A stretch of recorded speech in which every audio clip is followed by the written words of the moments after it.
So, hello everybody, whoever is listening. My name's Peter Blundell. I'm here with my friend and colleague Helen Skelton. Hello, Helen. Hi. So we have had many conversations over the years. We've known each other a long time now, about the different conversations that we hear around person-centered theory and practice. So, in the teaching that we've done, the conferences we've been to, the person-centered communities that we're involved with, we have had so many conversations about person-centered practice and theory. And it was actually Helen's idea that it might be good to have some kind of community or podcast that brought some of these conversations out into the public forum a little bit more, because often they're behind closed doors. So this is the first episode, if you like, of trying to bring that idea to fruition. Helen, I don't know if you want to say a little bit more on that.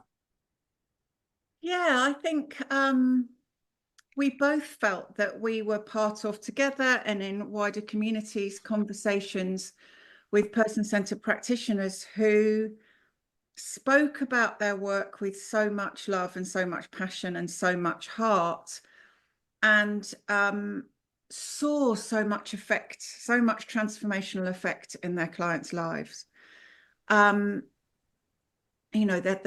passion wasn't separate from the success of their work, if you like. But that has been increasingly receding into the background, that there doesn't feel like there's a kind of mainstream or public conversation about person-centeredness. There are lots of conversations going on about questioning it, questioning its effectiveness, questioning its validity, questioning its values, asking whether it's enough. And that's all, of course, a constant conversation. I think it should be in any theory, is what we're doing enough? Is it appropriate? But there's so little public conversation coming from the kind of heart of person-centeredness. And I think we both wanted to bring that out and make that possible for people. Yeah. And I think I was thinking about what you were saying there, and it almost feels maybe like to some of us, maybe not all of us, that the critique of person-centered approach sometimes drowns out the passion for the approach that many people have. And that's not to say that these conversations aren't going to critique person-centered theory and practice, but I suppose one of the things we wanted to draw out was some of that passion that people have for the approach, and to hear how different people understand it, interpret it, and use it in their counselling practice and beyond that as well. I think the other thing I've seen, particularly in newer practitioners or students and supervisees, is a kind of growing confusion, because there are so many questions out there and so many critiques out there now. There's a lot of kind of internal confusion in people about, what do I think?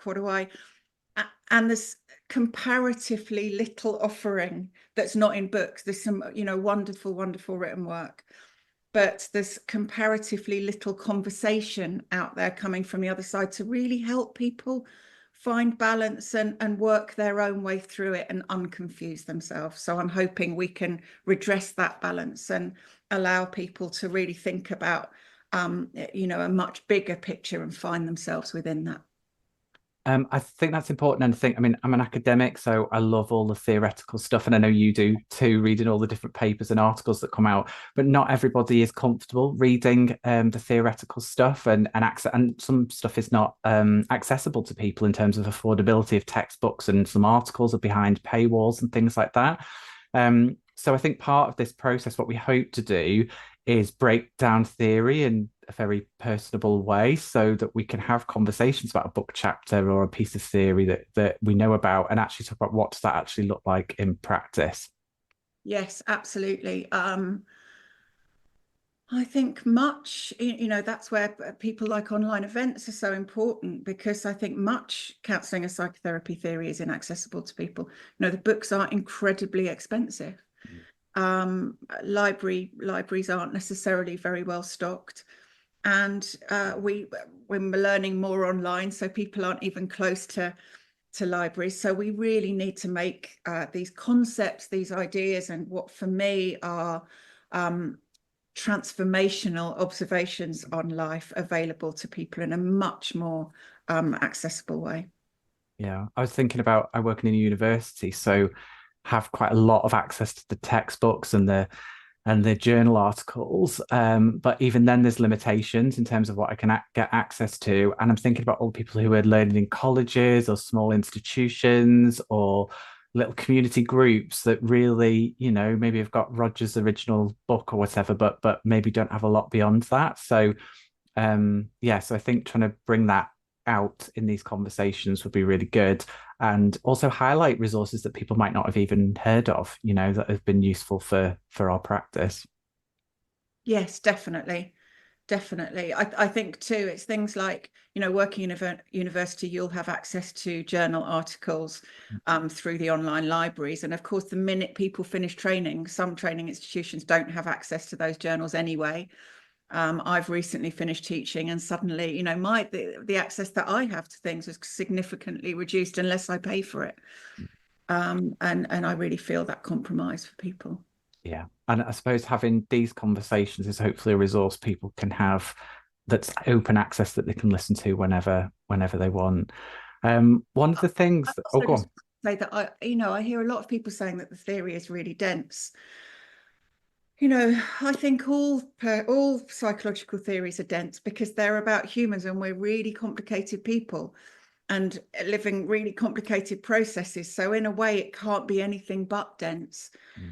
And Rogers was writing as a scientist. He was asked to write as a scientist. So the earlier things anyway were written in very particular language at a particular time. But for me, it's important to say, you know, as a teacher, I've revisited it many, many, many times. So it's been easier for me. Perhaps I've had more access to it in that way.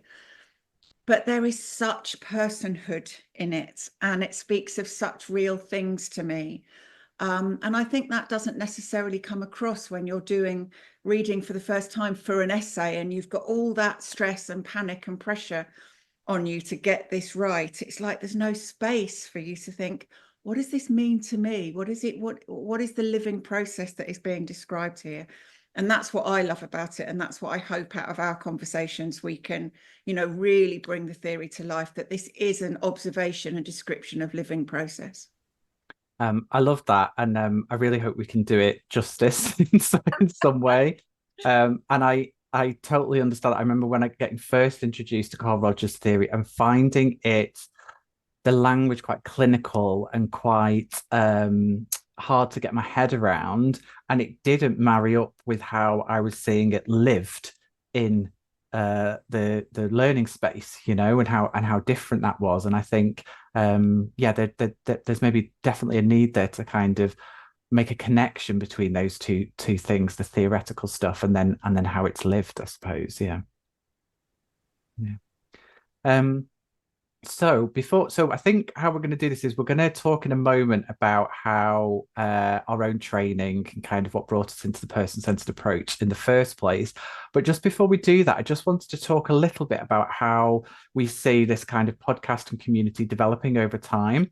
So while it was Helen's initial idea to kind of do this, and then we've decided to record this first initial episode, the idea is that we're inviting other person-centered practitioners anywhere in the world. You don't necessarily have to be therapists, say, for example. It could be anyone who's interested in the person-centered approach to join the community. So you can follow us on social media. We'll put the links in the show notes to this. But also to send in your own recorded conversations so that we can share them on the platform. So it's not about one person or a group of people, but it's actually about the wealth and breadth of the person-centered theory and practice, and the people who practice it. So all we would want is we want to make sure that it meets our values, so that it's theoretically correct. So there isn't something really random in there, like, you know, there's 31 propositions or 7 conditions. And if you don't know what I'm talking about, hopefully we'll delve into that as part of this discussion. And then we also want to make sure that anything that we're putting out on our platform fulfills our anti-oppressive values. And so making sure that it is the discussions are kind of appropriate, and thinking about the safety and security, particularly of any marginalised groups or communities that you might be discussing or representing or talking about as part of the podcast.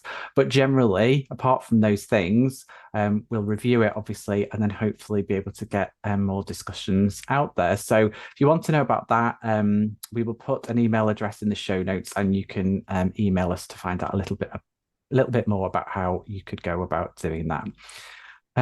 So that said, we're going to talk a little bit about our training and why we got drawn into the person-centered approach in the first place. Helen, do you want to go first? Yeah.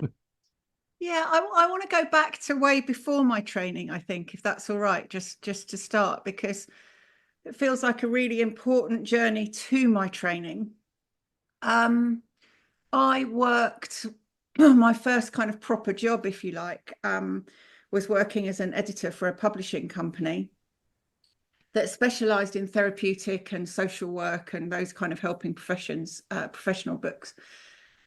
And so I began to work with a lot of therapists, and at that time it was kind of pre-word processor, really. I mean, that's how old I am.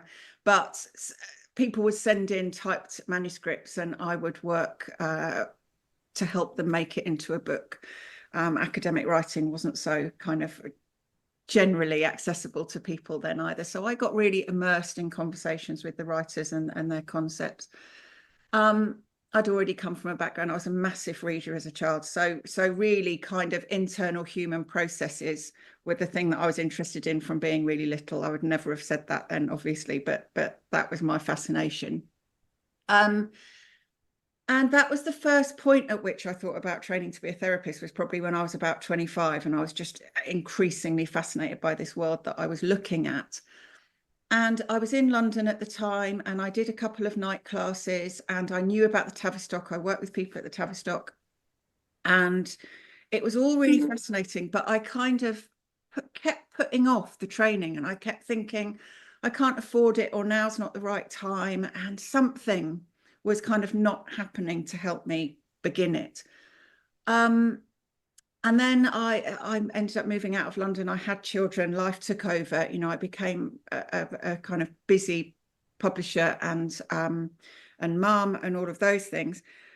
And then it was like, no, this is still shouting to me. This is where the direction I need to be going in. And I did another course, which was both psychodynamic. It was a kind of pre-training course, and it was psychodynamic and person-centered.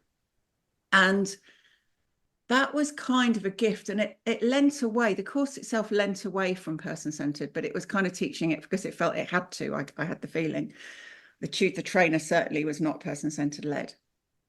But there was one summer, and I apologise to my kids now, because I sat on holiday and I just pretty much read Rogers on holiday, which I know is not normal, and I'm not expecting people to do that, but there was something in it that really gripped me. I think I began with On Becoming a Person, so the less academic end of it, but something had really gripped me. And by the end of that summer, my life had fallen into place in a way that it had never had before. And I'd been in and out of therapy. I'd had bits along the way, and hadn't really met me. It hadn't helped me, but I knew there was something in it that should be helping me, but it wasn't. And suddenly reading Rogers' ideas helped me make sense of my life and what had happened to me, and why I was the way I was, and why my own psychological distress, I'd had a lot of anxiety and depression in those years, why that, it just kind of made everything settle. I realize now in contemporary language, I kind of started to become down-regulated for the first time ever. And that was just because somebody was offering me an understanding of, this is what has happened to you and it's okay. And it was like, yes, you're so right. This is what has happened. And I can breathe. And then it was like, and this is a way of being in the world that completely matched my own desires. So it was like, that is the person I want to be. It's not like he gave me those conditions or that attitude. It was just, oh, they are the words for it. They are the words for what I'm looking for. And they are the words which feels right for me to be trying to be. And I'd really seen how I was kind of living so aligned to other people's values, and generally a totally incongruent person, and that my distress had come from extreme incongruence. So he kind of gave me permission to both understand my life and what had happened to me, and that there was a possibility of being the person I felt I was deeply inside. And even now when I'm saying it, you know, that is moving. It brings tears to my eyes. And it was a transformational summer for me. And after that, I kind of looked around a couple of courses, or a few courses in my local area. And I guess, again, I didn't know this language at the time, but I was really beginning to develop an internal, it was like, boom, here's an internal locus of evaluation. And suddenly it was like, course doesn't feel quite right for me. I would have never done that 10 years earlier. I would have thought, that's the course, that's the one I'm meant to do, I'll do it. And I realized that that's why I hadn't trained all those years ago, was because actually nothing was quite aligning to me, and I was waiting for the thing that did. And then I found the course at Metanoia. I had met a couple of people who had also done that training. And it just felt right. It was long. It was going to be a long training. It was going to be a big training. I had no idea how expensive it was going to be when I went into it. I have to say, I hadn't added all of that up, but it just felt like the thing I needed to do, and that I really wanted to do something that was immersive. And I think I understood for myself that if I was going to be helping people, part of my own insecurity is that I need to do things thoroughly if I'm going to do them. And it means I don't start lots of things, and I'm learning to start things better now and not worry about it. But at that point, it was like, I really need to understand this the most, because otherwise I won't be good enough to help people. But actually it was amazing, because it meant that I really had time and space, which I know is a phenomenal privilege and luxury, to be immersed in these ideas. So I spent 5 years there, and that process continued of becoming a person, you know, me becoming increasingly the person that I felt comfortable in the world, and also being able to help people in a way that felt aligned with myself. So I wasn't applying a theory to somebody, or I wasn't doing a job. It felt like I can do this because it feels honest, I think. And that was a very powerful experience. And it hasn't stopped, you know. I don't feel like I've stopped. The training was just the beginning. It goes on every day. It's lovely to hear that. I was just sat here thinking how long we've known each other, but we've never had this conversation. See that? Until right this moment. And I was thinking all the conversations we've had. And I've not heard that journey before. So that was lovely to hear. And I feel like that journey, that transformational bit, feel like I've heard so many people talk about that when they've connected with the person-centered approach and how meaningful it's been to them. So thinking about my own journey, and there's similarities there. So so way back before I'd even done my degree or anything, I was working in finance. Didn't know that. Yeah.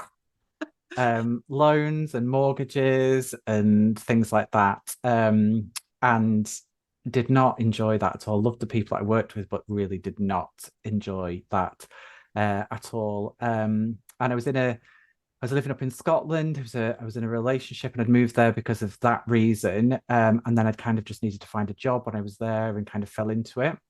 And I actually tried to start an introduction to counselling course while I was there. It was only like a 10-week course, and I actually dropped out of it after 3 or 4 weeks. I think it was a person-centered course, if I remember rightly. And I'd forgotten about this, but just reminded me as you were talking, that I'm thinking back why I dropped out was I was so emotionally unregulated that I couldn't cope with that process. Even on that introductory course, the commitment to it, the personal exploration, the sitting with my own process. Just I was not, it was not possible for me.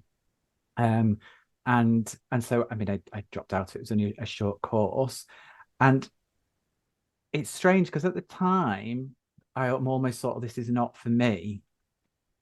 But then there must have been a part of me that some of the things that I'd learned on there stayed with me in some way.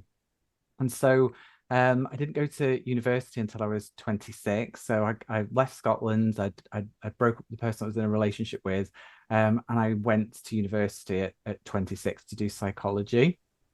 Um, and as I was doing that degree, realized that this was not going to help me work with people at all. And I had some wonderful tutors, and I did learn about some counselling theory and some things that might be useful. But practically, I was like, well, I know all this theoretical stuff. I don't know how to work with people. Like, how, where do you learn to do that? And that's when I came back around to the idea of, oh, maybe doing this introductory counselling course again would be the best way for me to do that. And so I did that, only expecting to do this 10-week course and kind of, learn the basics or whatever. And as soon as I started it, a little bit like your journey, started to realize I'd never heard of Carl Rogers before, didn't understand person-centered theory or process, and quite quickly realized that this seemed to be the missing piece for me in terms of understanding my own process and why I dropped out of that course in the first place and why I struggled emotionally a lot of the time. I should say, like, full of anxiety, um, bouncing from one thing to the next, trying to almost find my place in the world, but based on all those other people's opinions that they thought what I should be doing or shouldn't be doing. Um, so after doing that 10-week course, I then went on and did the year-long skills course and then went on to do the diploma.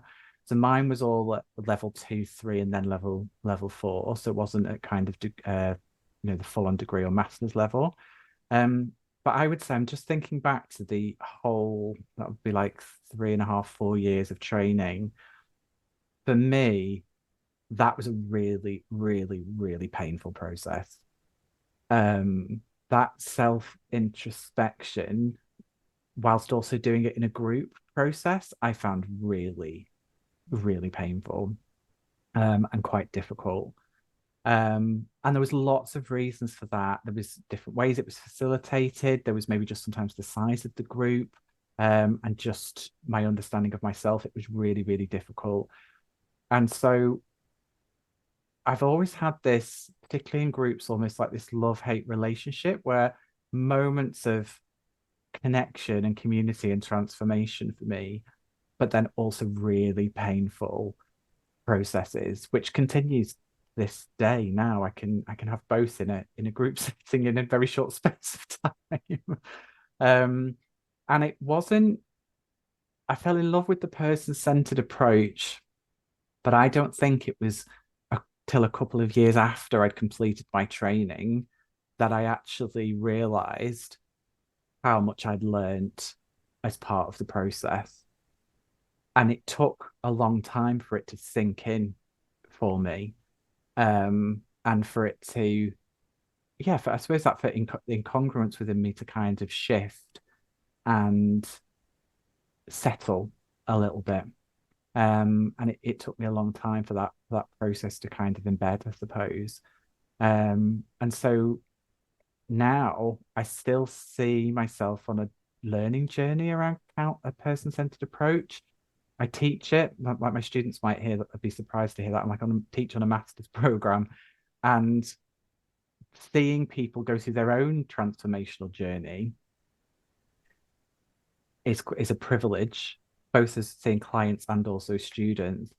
But also, I think for me, being able to see how each person's journey has been so unique, and that each therapist that leaves training is completely different from the last one, I find absolutely amazing, and reaffirms the approach to me. The more I see that, the more I believe that it is the approach that's best for me and that I believe in. So yeah. Yeah, I really resonate with that. I think, like I said, the training was only the beginning of my learning journey. And I think, you know, one of the amazing things about this work is that I think I become a different person after every single session. I've learned something and I change. It's not just the client who hopefully changes or finds something that helps them change, but I change. And that continuing daily growth, if you like, or expansion. I don't like the word growth much because it suggests it's been hijacked for me and it suggests we have to be going in a positive direction. I don't know what that is. So that I use expansion instead, generally getting bigger.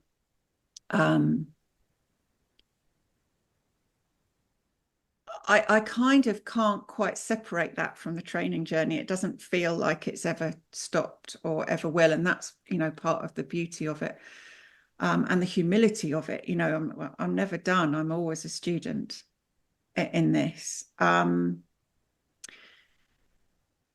one of the things, well, I wanted to say two things. One is that I've stayed in a group. I have a phenomenal group here. There are 5 of us who have been together for a long, long time now, and it is very, very challenging. And we each practice in a different way. But I would say that those person-centered values are clear in all of us, and they manifest in very, very different ways. But part of it has been the depth of the UPR, empathy and congruence in that group over many years. It has been painful, it has been shameful, it has been the most expansive thing I've been in, it has been the most loving thing.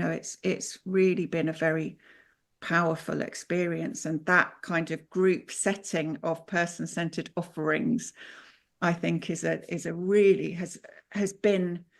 I'm an only child. I was never a group person. The going into the group in training was excruciating, but I've also found my biggest learning has been in person-centered encounter groups. I think have been, or any kind of group, have actually provided me with my biggest learning about who am I in the world? What are my judgments? Where are my limits to empathy? How can I learn to be brave? How can I dare to be congruent and brave? There's just been nothing like it.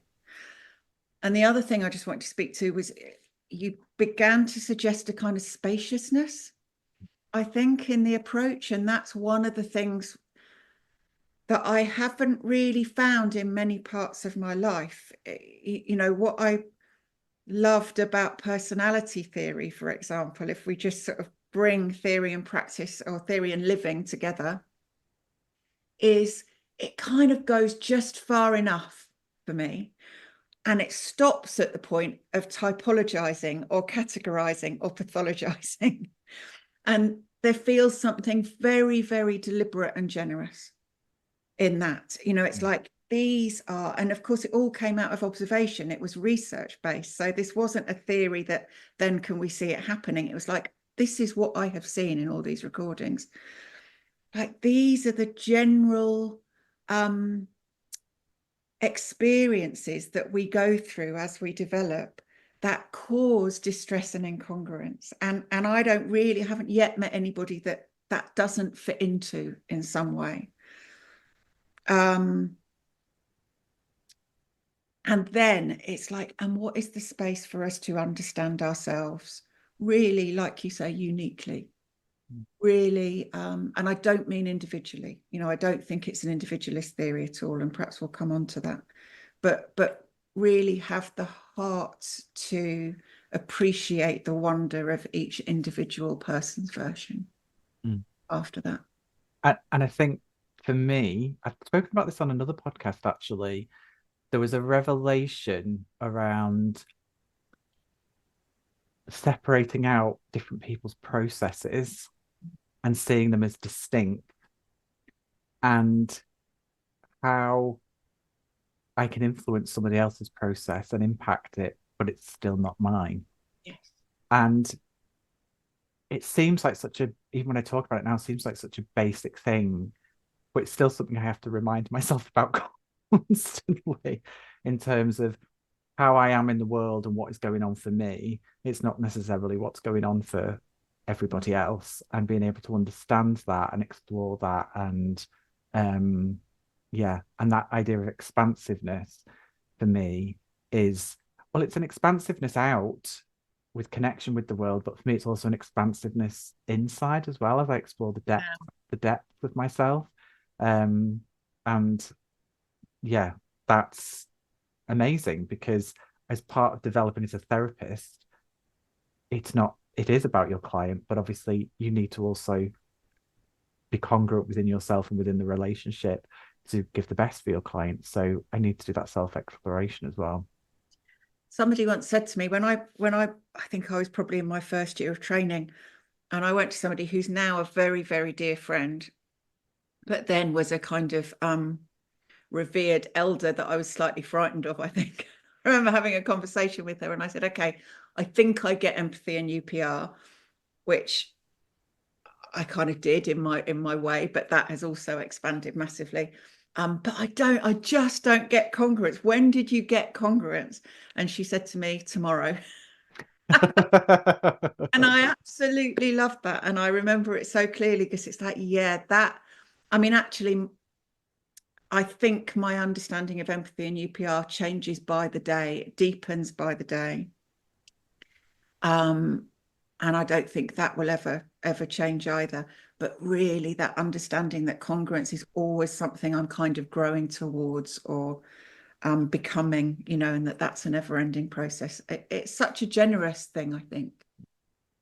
I was thinking about the difference there between when Rogers talked about being congruent in the relationship, and I think that's what I'm always trying to work on with a client, and how that doesn't necessarily always mean that I'm completely congruent in the rest of my rest of my life, or with the client for that matter. It's always a work in progress, but that working towards congruence for me, it's always a process. It's never to be achieved. I think that with all of the conditions, actually, I think, and I include condition 1 in that, psychological contact, and my understanding of that has changed over the years, particularly as we bring in kind of neuroscientific understandings and embodied somatic understandings. I think we can understand, or I've come to understand, psychological contact in new ways. But I think all of those things are an intention. The minute I think I'm an empathic person, I think I'm in trouble. Or the minute I think, yeah, I don't judge people, I'm in trouble, because I'm not always empathic and I do judge people. And it has to Absolutely. be a decision, and it has to be a practice, and it has to be an intention. I say that to a lot of students. The moment that you sit in front of a client and think, oh, I know what's going on here. I really feel completely understand this. That's when you really need to focus on your empathy, Right. because you probably haven't. You're missing something. Yeah. Because how can you possibly know? The depth Exactly. of that person's experience. Like, yeah, you might have got some of it really, really beautifully. Yeah. But yeah, these are always things that we're kind of, well, for me, that I'm leaning into. And like I say, it's a choice, every morning.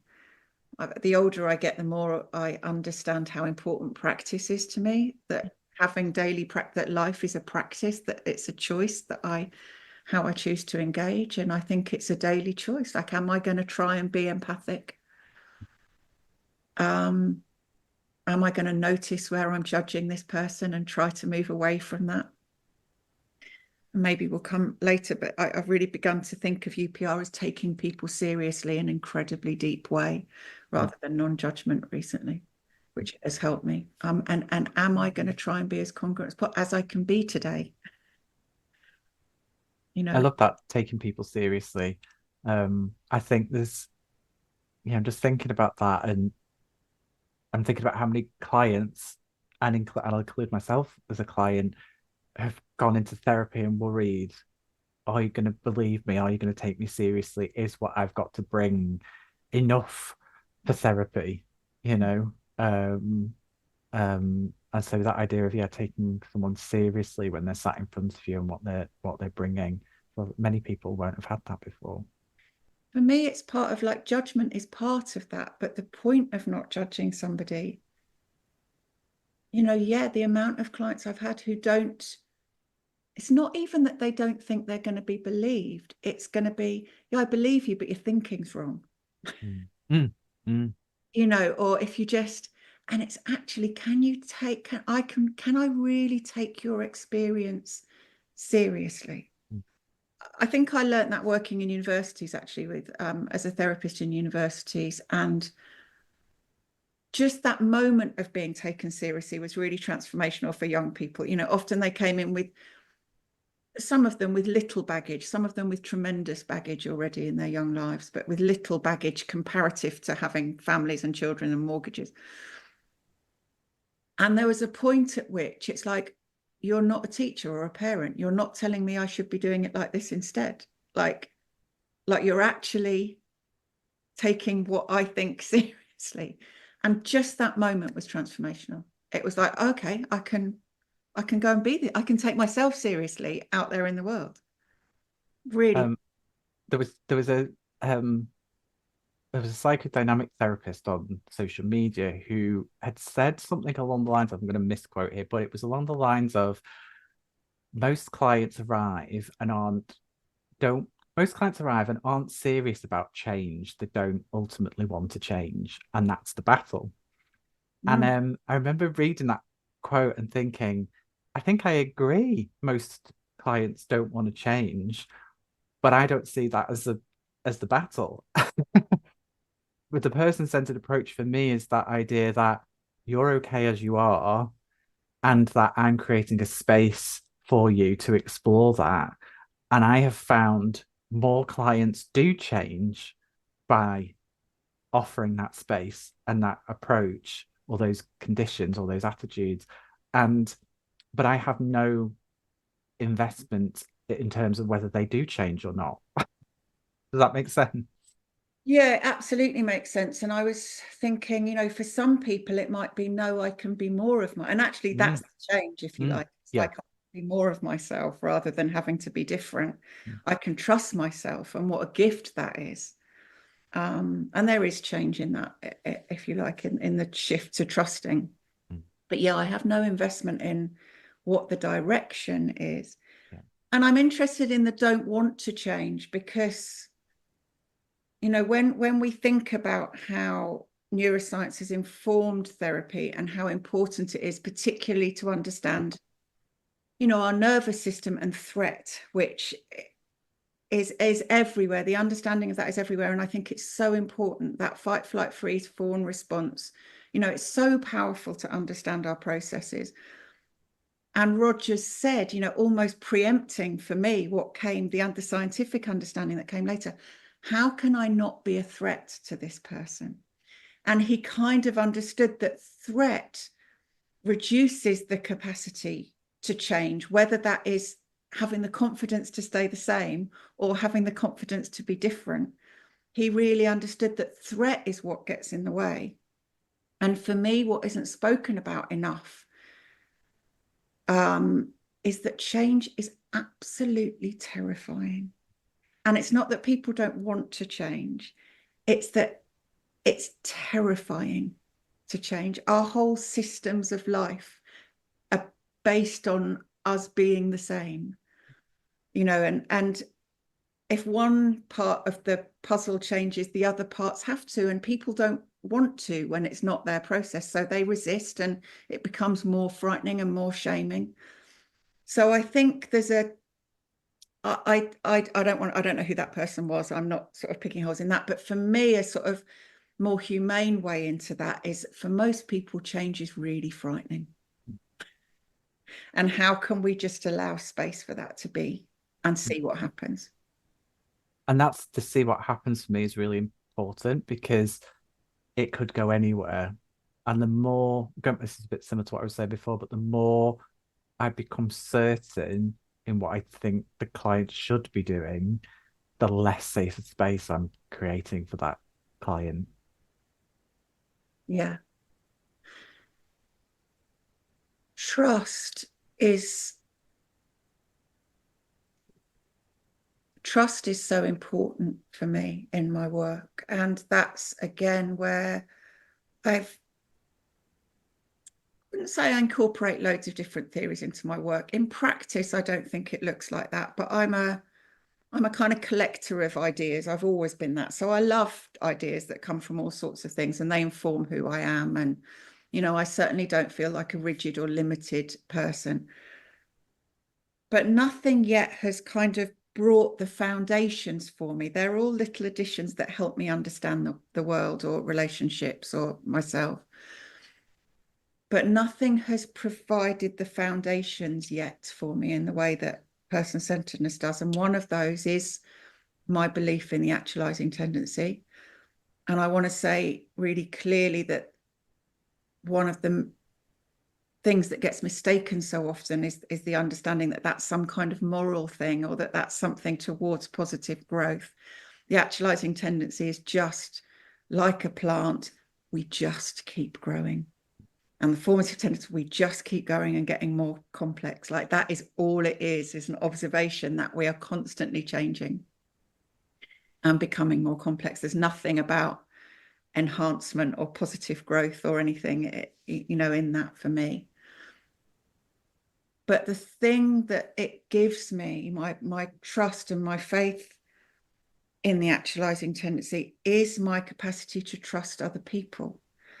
And there's something about pacing that. They may not grow or change, whatever that means, stay the same, whatever that means, in the time frame that I expect or might work for me, or that might make me feel comfortable, for example. But I really have learned that if I can provide this space that is genuinely without threat, and that is a hard thing to do, and again, it's a practice and a decision and an observation of myself every day, I can trust that something is going to happen for that person, which is, I'm going to say, better for them. I hate all these words, but something of, is that place where people can feel more settled, feel more peace, feel more alignment, all those concepts. And trust is so important for me, you know, is I do trust that given these conditions, if you like, given this space, something is going to happen for you that is going to help you.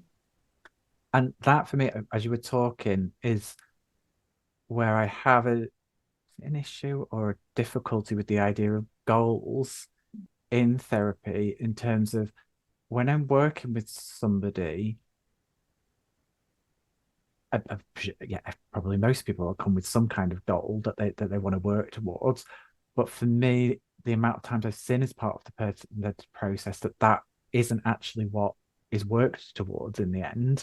It is something else, because of the incongruence, because quite often as people we're working towards other people's objectives and ideas of what we think we should be doing, that actually, I'm not saying I never set goals with clients or don't allow them to set goals, but what I think what I'm saying is that quite often they shift and change, and the realizations or the peace or the whatever the shift is that happens isn't always aligned with those ideas of what people arrive with in the first place.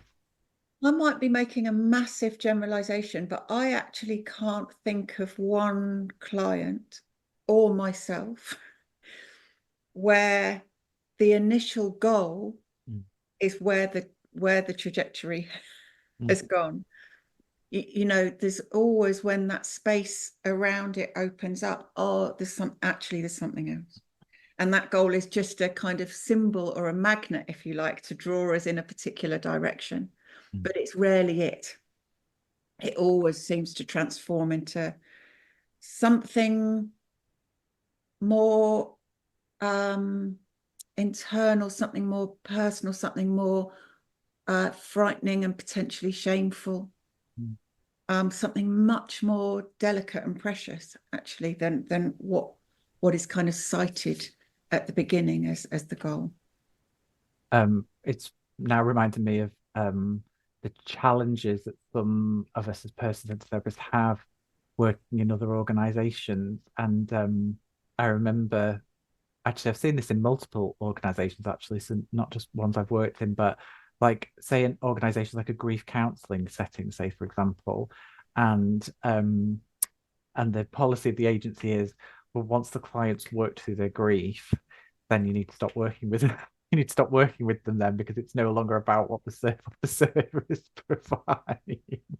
I've had students kind of ask that question. It might not just be grief counseling, it could be, you know, any topic, if you like, or theme, and how reductive that is, and how do you know that this is no longer grief work, if you like, however you're labeling it. Well, also how damaging it is Mm. potentially in terms of it leading to incongruence. You know, actually, for me, that is instilling incongruence, because it means that 10 years later, when that person is feeling terrible about something, there's a resistance to understanding that this is grief, because it's like, oh, I worked through that. I've done that. And, you know, my experience too, grief never ends. You know, grief actually gets bigger in lots of ways. It changes and it shifts and it transforms. But if we're telling people we've done something, they're even more confused when it comes back. Yeah. It can't I be was that. I was thinking of that idea of the that grief example I've given, is the idea that, oh, we're just doing this and then we're moving through something, and it's resolved. And I suppose what I was thinking about was, okay, so we've talked about grief, but then we'll talk about this other thing which might seem completely unrelated, but actually quite often will be interconnected somewhere. And so we're not going like this, we're going like this, but actually it's potentially, well, it not potentially, it is all interconnected in terms of a person's life and how they experience the world. And it can work the other way, can't it? Sometimes, you know, kind of, I don't know, a problem might be something that's happening at work. And that's what comes in, and then there's a discovery that actually the thing is grief. What is happening at work is that things aren't working out as we longed for, as we yearned for and dreamed for. And there's something much greater going on below it, that people are carrying Yeah, much more isolated and lonely way, an unwitnessed and unheld way. yeah. I was thinking about that idea of someone struggling with work and wondering why all of a sudden can I not cope with work, and that very closed box of, oh, it must be work, so let's explore every aspect of work potentially, and you're stuck in this very narrow idea of experience. And as you say, if it's something else like grief or something that's over here, that we're not even going to go there, because that couldn't possibly be about what it's about. We're limiting somebody in terms of that exploration, and yeah, yeah, There's something too about, for me, I don't want to be too, what do I want to say? I don't mean this in a rigid or a limiting way. And I don't think that this is all that therapy is. I think people come for many reasons, and there are many ways of addressing what people need. And every client will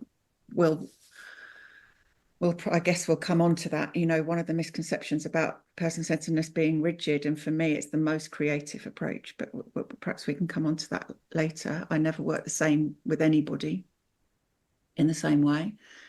But there's something about therapy as a sacred space. And I know that will invite criticism, and I'm here for it. But there's something, you know, quite often students,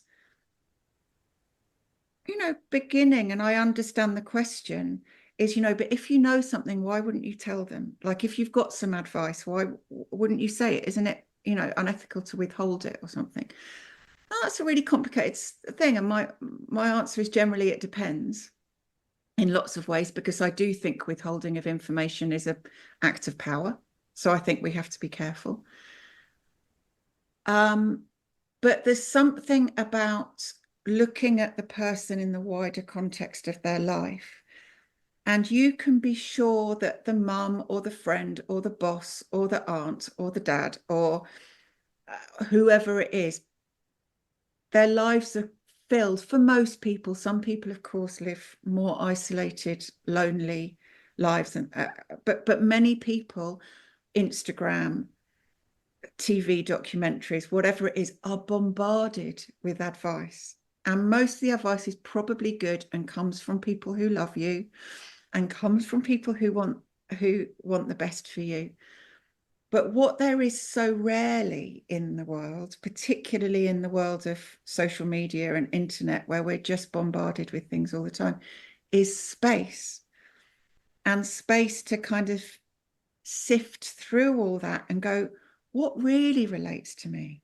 What do I really think? What part of what all these people are saying to me really touches me? What part really helps me?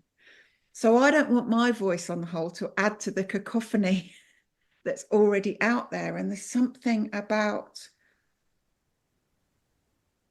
what kind of sacred emptiness can I hold where more bombardment doesn't come in, where more noise doesn't come in, and where there is just the place of silence, if you like. And I'm kind of talking about how can we gradually reach a place of internal silence where you can go, oh, that's my bit. That's the bit that works for me.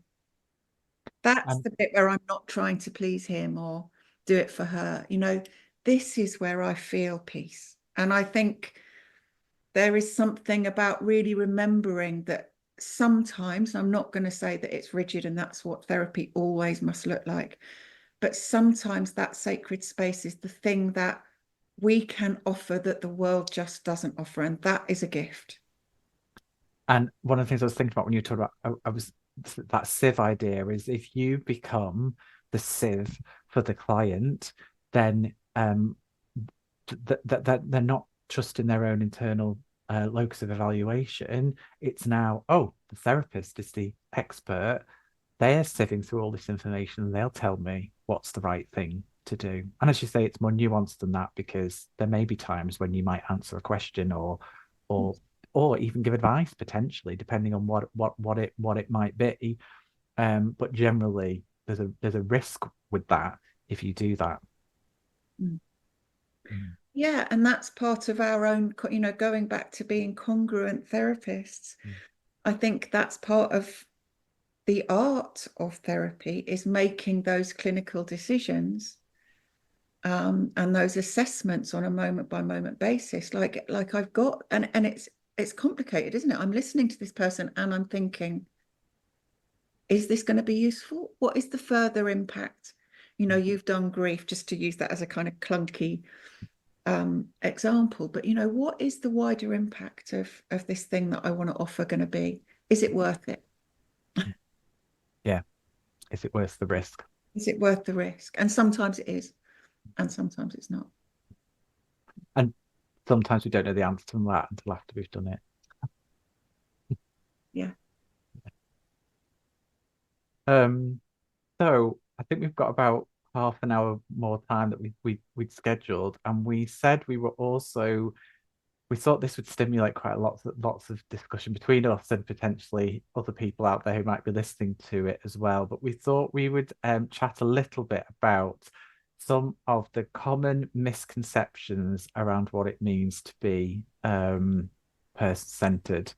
And I think this is an interesting question because I feel like, and maybe I'm completely biased here because I'm person-centered, but I feel like the stereotypes around person-centeredness are quite rife within the profession. And sometimes I feel like we get a harder, people are harder on us than other modalities. But I'm sure other people in other modalities might be listening to this and going, "Oh no, it's far harsher for us." So it's probably because I'm within it.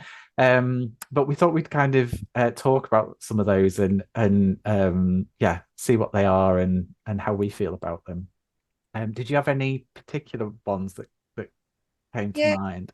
And I just wanted to support what you said there, that one of the things that I find sort of breaks my heart a little bit each time I hear of it are courses where, you know, there may be a kind of integrative approach or a combined approach to things. And there may be, I mean, I've heard of one recently where, you know, it says that person-centeredness is part of it. And there's literally 2 days on the course, which teaches the core conditions, and taught by somebody who's never studied person-centeredness. And I always find that just a little bit heartbreaking, because there are so many assumptions made that it's this simplistic thing. And I guess that leads on to, you know, the ideas that there are really only 3 conditions, and many people do come out not knowing that there's 6, and that all six are really important, and that it is simplistic somehow, and that it's kind of kind and nice, and not enough. And actually, when I did a master's, and my research was into where the person-centeredness is challenging. So that's another misconception, is that it's not challenging enough. You know, that hasn't been my experience.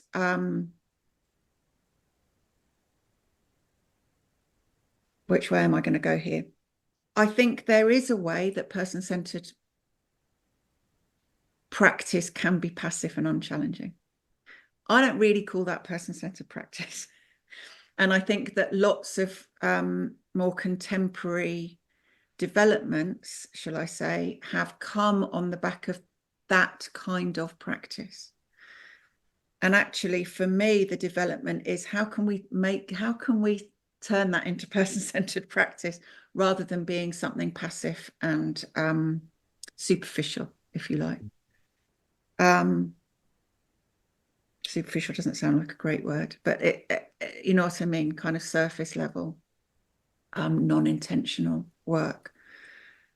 That feeds into me, that idea of, and again, I don't know if people are practicing like this, but again, it's that stereotype of the therapist that sits and nods and doesn't say anything, or when they do say something, they just repeat back the words that the client is saying. Now, that could be very powerful, an empathic response, but there's something for me around that way of being, and you've got to, part of the conditions is that the client receives your empathy, or feels it in some way. And if you're practicing where you're just repeating back the words of the client in a robotic fashion, whether there is intention behind that or not, if that does not land with the client as feeling heard, then you're not providing the conditions for that client.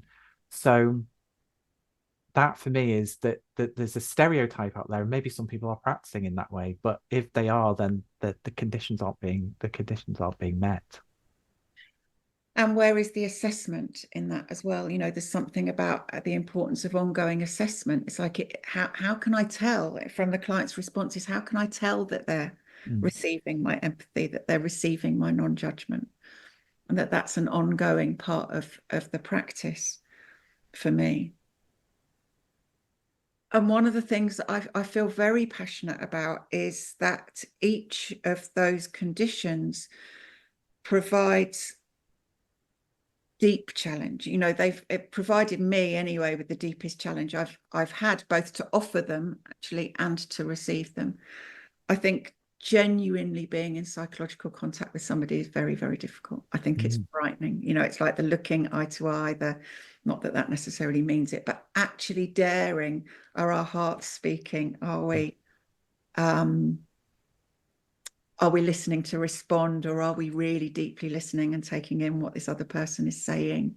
Are we risking? You know, all of that I think is deeply challenging for people to be in genuine psychological contact.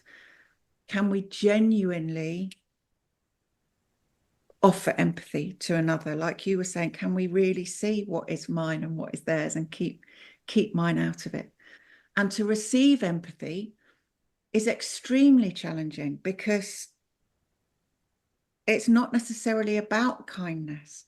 And there's something about, if we're only reflecting the parts of the client that the client wants to see, we're offering limited help. And actually, part of the empathic responding and where UPR is so important is, can we also reflect, bear with that word because I know Roger's never really used it, but, you know, can we offer the client that mirror to the parts of them that are most unbearable to see? That is also deeply empathic transformational practice, and risky and dangerous. And that is the challenge of empathy. Can I see those parts of me that I feel most shame about, I feel most discomfort about? I think genuinely receiving empathy is incredibly difficult and incredibly challenging. Again, I think UPR, because those parts of ourselves we feel no UPR for, you know, we cannot believe they can be accepted by another person. So actually believing, receiving UPR it's a very challenging offer to people. Can you trust that I still accept you even though you've told me these things that you can't accept yourself for? It's a deeply challenging offer to people, genuine UPR. And again, the congruent therapist kind of inviting congruence from the client. Congruence is terrifying. You know, that's been my experience. Actually, being who I feel I am openly in the world has been the most terrifying thing I've ever done. Still is. I did it last week, was terrified, went horribly wrong. It's like that is a very, very challenging process. The invitation to be congruent with another congruent person is a very, very challenging process. Deeply risky, deeply threatening. So I want to kind of unpick in that way the misconception that person-centeredness is kind of tea and sympathy, or it's not enough. I think actually it is a deeply or there is an invitation in it if both parties wish to engage in it, and the therapist really has to make that choice. An invitation in it to be so deeply human in a way that we don't often dare to be. And that's powerful and difficult and scary and challenging and beautiful. When we can dare to enter into that dance with each other. And for me, that's the depth of the person-centered approach and how I'm constantly learning about that. And students often ask me, if you trained in other things, and I've done training in lots of other bits and pieces of different types of therapy, and I still feel like I've not mastered the person-centered approach. So to feel like I need to do anything else when I haven't fully gone to the depth, I don't think, of what the person-centered approach can do. I have no particular interest in trying to draw things off the shelf when, yeah, that this for me is the approach I'm committed to and learning at depth. And the more other things that I bring in or draw in, I feel detracts me away from the depths of that approach, because all of a sudden I'm not delving in deeper. I'm pulling away from the person-centered approach for me. Yeah, I really agree with that. And I want to talk to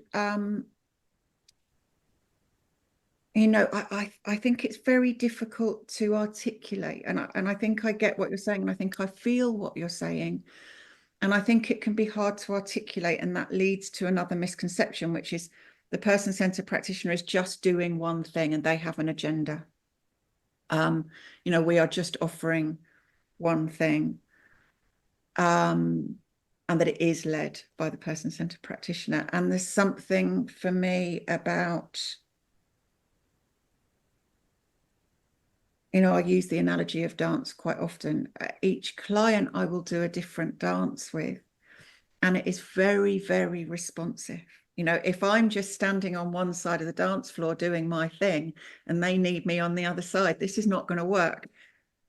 You know, my job is to be responsive to them, deeply, empathically, non-judgmentally, congruently responsive to them. And that is a very alive and active process. And one of the parts of the approach that I haven't actually seen taught in any program, really, including the one that I've taught on, but speaks to my heart, is in On Becoming a Person, when Rogers describes this as a theory of creativity. And in the 7 stages of process, you know, the idea of fixity to flow, what he describes it as, which I think is so beautiful and kind of makes my heart sing, is that this is about creative living. And that's the sort of existential end, I think, of the person-centered approach. It is about being in a place of self-trust where you can make moment by moment choices that come from a place of openness rather than defensiveness, and come from a place of hope and creativity and living the life that we really most want to be living and being the person we really most want to be being, rather than being who we think we need to be or ought to be or should be, or, you know, that really getting into that place of non-defensiveness is about choice. You know, all the Viktor Frankl stuff, it's where it all merges for me. It's like, what can I do with this? Who do I want to be in this moment? And I think that's what Rogers was also talking about, you know, in this theory of how can I live a creative life? And for some people, that might mean painting. For other people, it might just mean being genuinely free to choose how I respond to this moment. And that is creativity. And I don't think that gets spoken about enough. And so this misconception that the person-centered person is just offering one thing, and it is directing people in one direction, that is not my experience of my work, and that is not my experience of the theory. And actually this really, and that's the thing about why I don't think it's an individualistic theory either. Rogers spoke about, once we are free, we are also pro-social. We want the best for ourselves and for our communities, because we understand that we are community.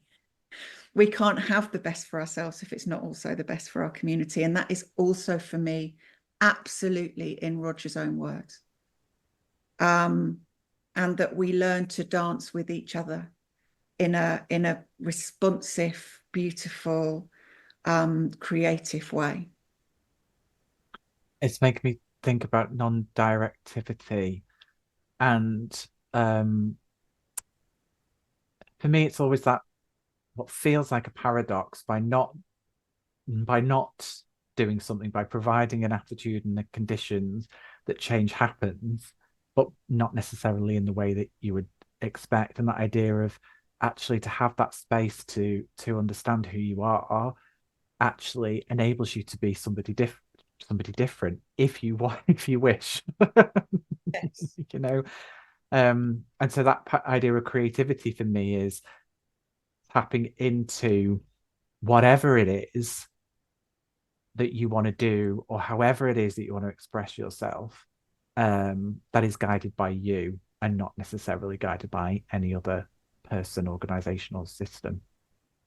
And I think that's really important, because that leads us on to the, you know, one of the most common misconceptions, that non-directivity means the therapist doesn't do anything. Honestly, the heartbreak I feel when I hear that. We are always doing something. You know, if we are congruent presences, I love Shari Geller's work on presence. You know, if we are congruent actual presences, we are always doing something. That's where it comes back to choice, is what do we want to choose to do? We do set parameters, you know, we have contracts, we have time limits, we agree to be there at a certain time and to stay for a certain time. We choose to which bit is we think is most useful to respond to. We're making decisions all the time. So non-directivity for me is absolutely nothing to do with not doing anything. It's to do with trust. And sometimes I think, how would I conceptualize non-directivity? And it's something like, my deep trust in the capacity of the person to be self-governing. And that's what I need to remember. And that is the attitude that I want to bring to my work, is trust in that person. I had a client who once spoke about our work as a nuclear container, and he said, you know, you are the container in which all the chaos can happen.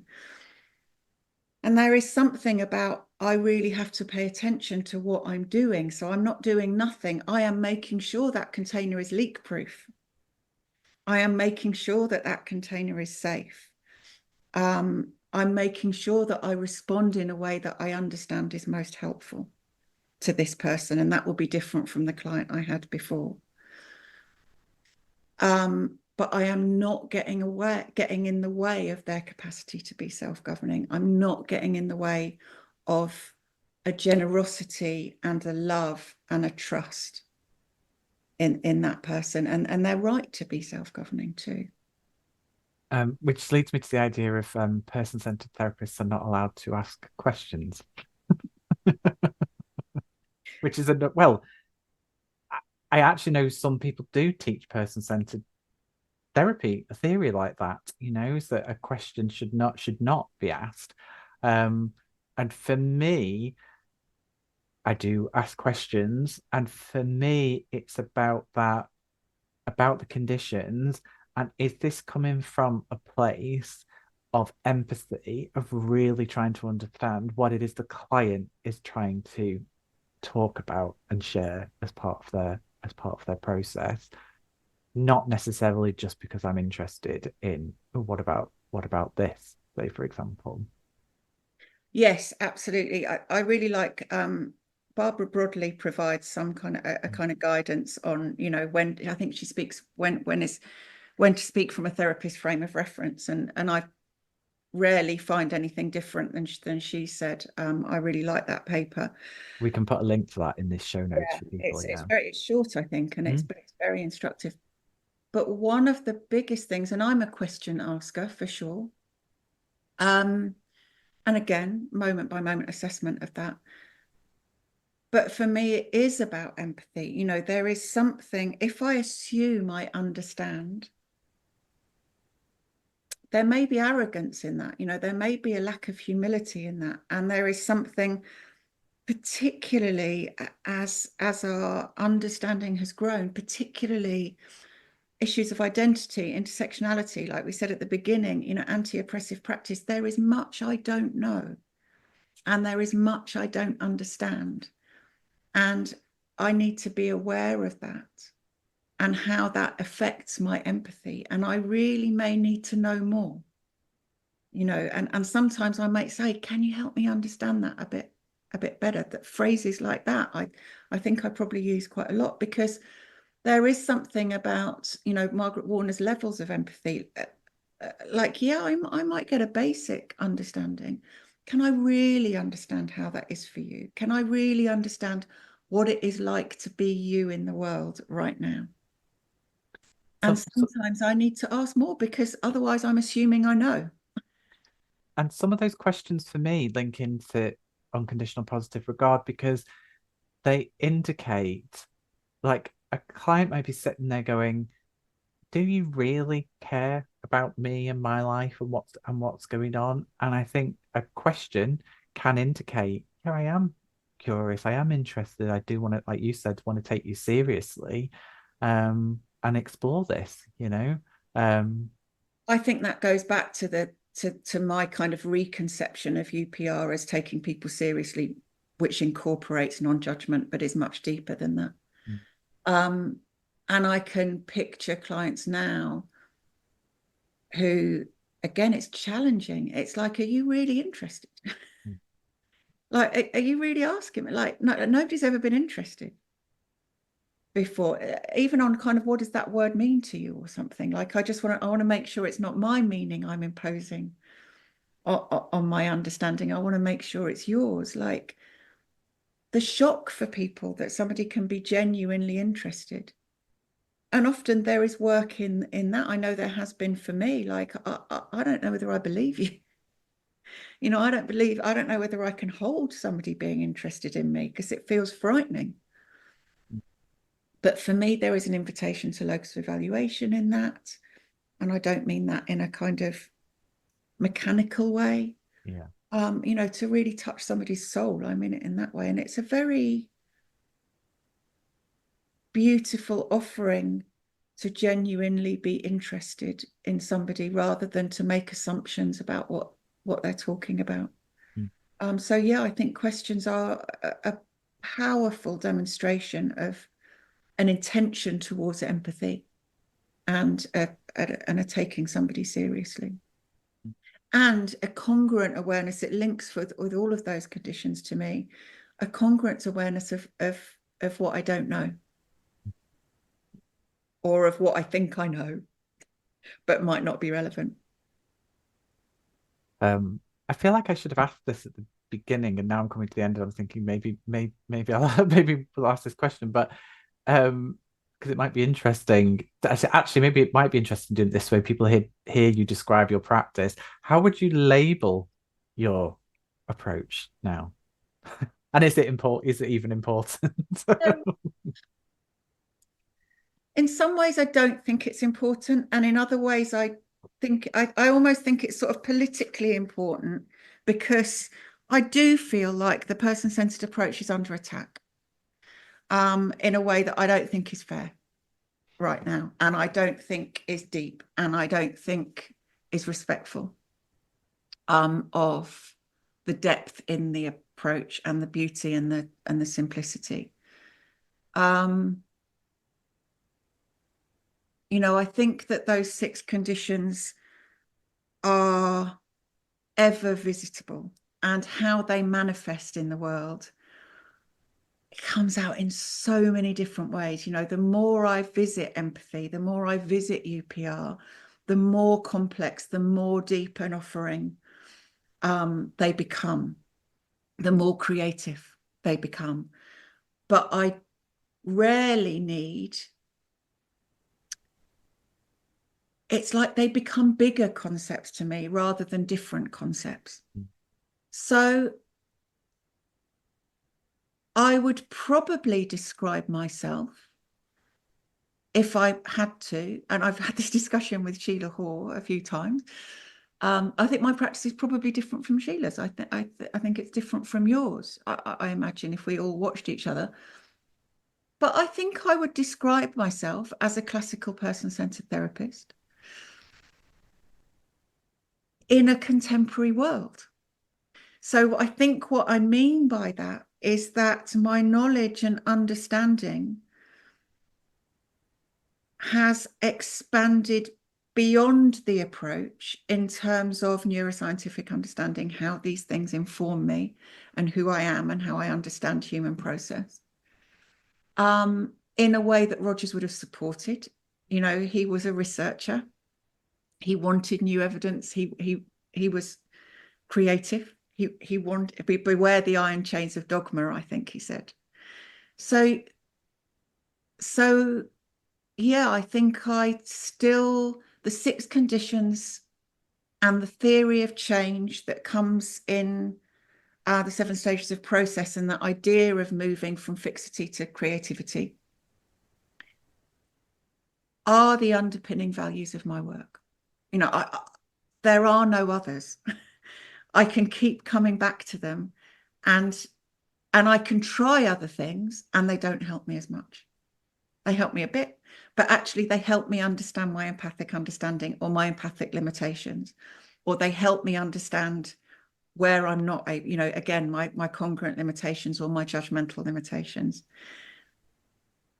Actually, in the being that I offer, yeah, the other things, other ideas help inform my practice of those 6 conditions and my understanding that, given trust, people move from fixity to flow or towards creativity.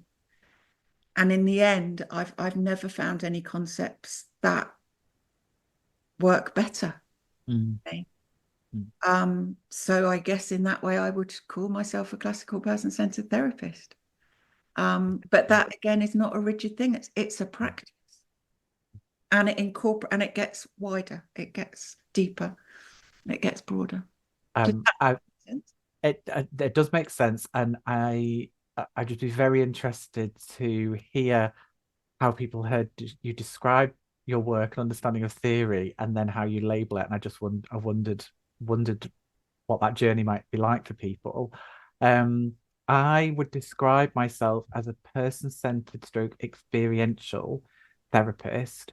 If I could increase the letters of the person-centered, the size of the letters of the font, and then reduce the size of the experiential, I would do it that way to represent where the core of my practice is.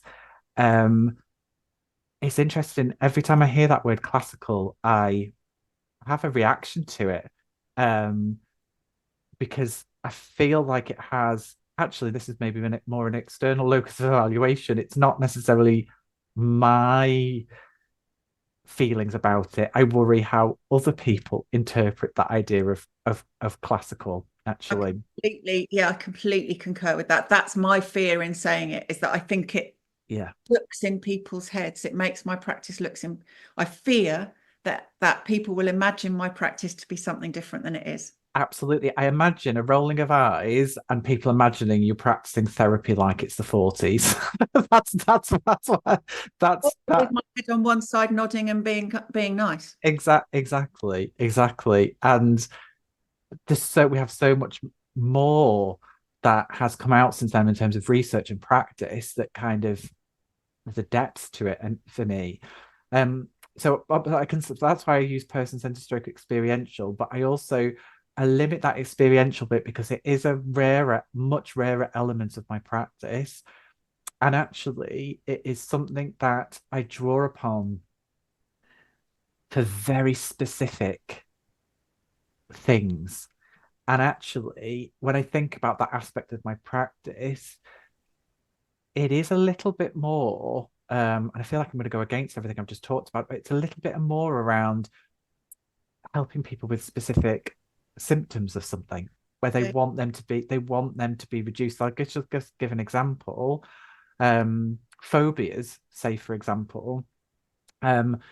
So I would never, if someone arrived at therapy and was like, I have a phobia, I would never just delve into, right, we're going to do this and we do this to kind of alleviate those symptoms. I would have a person-centered approach, which would be to explore and talk to the person and talk about their life and find out what's going on for them. And a lot of the time, that person-centered process will alleviate the symptoms of the phobia quite often. Not always, but often. But if after going through that process, that symptoms are still there, and the client is, I want to get rid of these symptoms, there may be occasions when I feel like I would move into activities or things that I would do with the client to help alleviate. So, for example, like exposure therapy, where we might kind of work towards, facing the phobia or something like that. It's a crude example, but because that's what the client is asking for in terms of help. Um, but that's very rare that I would do something like that because I feel like through the person-centered process that I would usually get there anyway. But there are occasions when that doesn't happen, or maybe it would happen if I worked with the client in a classical person-centered way for 3 years, but they need to get on a flight and go somewhere in 2 months' time or something. So might have more creative ways in terms of how I might work with that person. But it's always firstly informed by the person-centered approach. That's exactly how I would describe my practice. And I just wanted to add a couple of things that I thought of as you were speaking. Mm. Personally, I'm also very, very informed by existential thought. That's a really important guide for me. And I think that there are, at that end, understanding what freedom means, understanding what congruence and responsibility mean. I think really within the stages of process, Rogers talks about existential living. So I think that there's a huge crossover between existential understanding and person-centered understanding. So that doesn't conflict with me. It again, it helps me deepen my person-centered practice and helps me deepen my understanding of what it is to be human in the world. But my actual being with people, it informs my empathy really. I think my actual being with people still is led by the practice of those 6 conditions. And I was going to say, my biggest growth area really at the moment is understanding somatic work better, understanding body work better. I absolutely think that we are whole body experiencing beings. I think that an emphasis on thought is limited. I think that I actually think that the primacy of feeling is limited. I like the idea that things are sensations. If I get butterflies, for some people that indicates terror, and for some people that indicates excitement. So I don't think that feelings are facts. I think it is how we experience things and the meaning we make from that. And I think that again deepens my empathic practice. And what I'm kind of developing at the moment is, if I'm thinking empathically, it's like, what I'm trying to understand is what is it like to be you in the world generally and this moment? And that has to include soma. To just be listening to the words, that is ignoring the whole person. So I'm finding it powerful with clients, but also responsive to developments post Roger's work that I think he would have embraced. But all of it for me leads into empathic understanding. It doesn't challenge empathic understanding. It's about deepening my empathic understanding to include much more of the person than perhaps we knew about in the 40s. So again, it's like, that's why I can't move away from calling myself classical in that way, because everything brings me back to, how do I deepen this work? How do I make it the biggest offering I can, the most generous offering, the most helpful offering? I think one of my favorite quotes of Roger's is, how can I be of most use to this person? So all of those things kind of inform how I can be most use to this person, and just doesn't really step outside those conditions. Yeah, it doesn't step outside those conditions. Because I think any aspect of practice where you might think, oh, is that person-centered?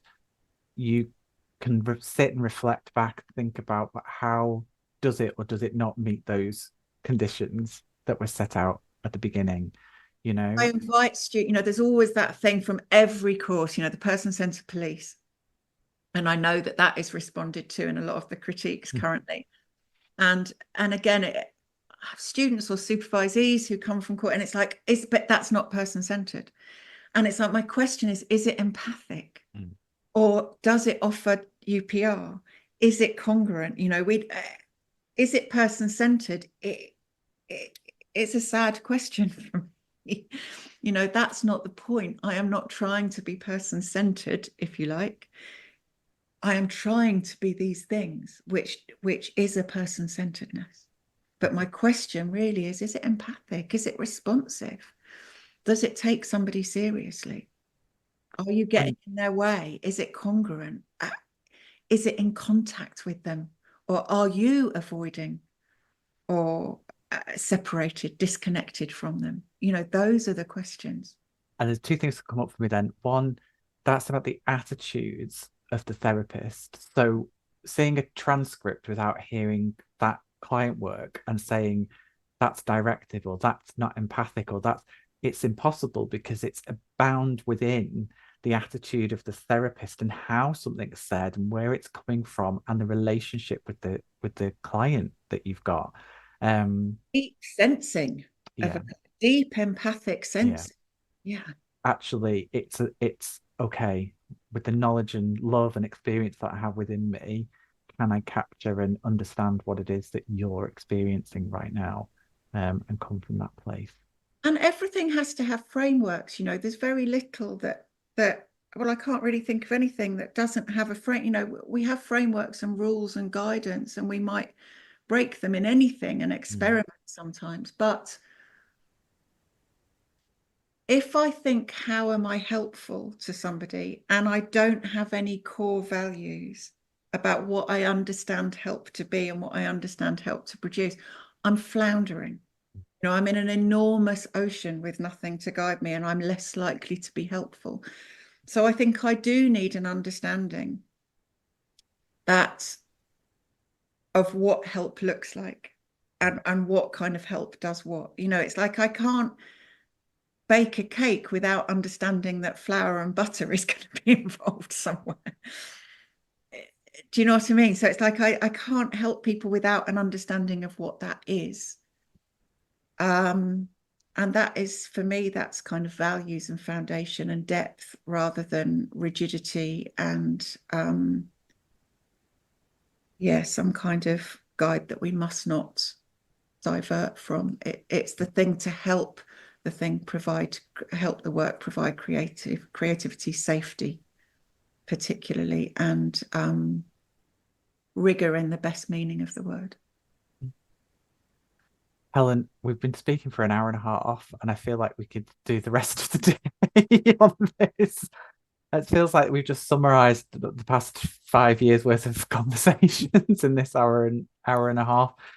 Is there anything else that we haven't covered that you wanted to mention? I'm sure we can come back again, and have more conversations if we forget anything. Yeah, no, let's agree to do that. Yeah. Because my head is alive and buzzing with lots of great thoughts and ideas, and to pick one isn't going to work at the moment. Yeah. Okay. We'll leave it there. Thank you, everybody, for listening. I think this might have been split out into multiple episodes when you listen to it. But what we do is we want to invite responses to our conversation, things you agree, disagree with, maybe aspects of your own practice. So you can tag us on social media, or you can record your own discussion and send it in to us. I'll put the details in the show notes. We are particularly interested in those people or practitioners from marginalized communities who may want to contribute to this discussion, and talk about their own experiences of person-centered theory and practice. So from this first episode of Person-Centered Conversations, Helen, thank you so much. I hope we can do it again soon. Okay. And yeah, let us know what you think. Thanks very much, everyone.